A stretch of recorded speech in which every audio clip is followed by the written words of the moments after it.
خبر شامل کریں گے ڈیرہ غازی خان سے ڈویژنل بیورو چیف خالد صدرزئی کی۔ ماہ مقدس میں بھی ملاوٹ مافیا باز نہ آیا۔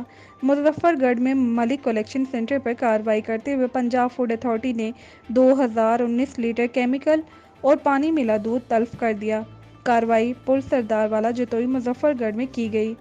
تفصیلات کے مطابق ماہ مقدس میں بھی ملاوٹ مافیا باز نہیں آیا۔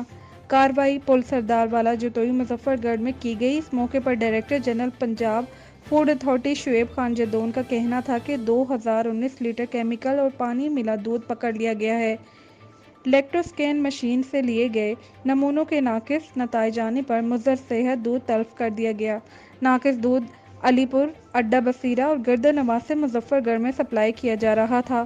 تلف کیے جانے والے دودھ میں پانی اور کیمیکلز کی ملاوٹ کی گئی تھی، جو کہ حفظان صحت کے اصولوں کی خلاف ورزیاں کرنے سے ہر صورت روکا جائے گا۔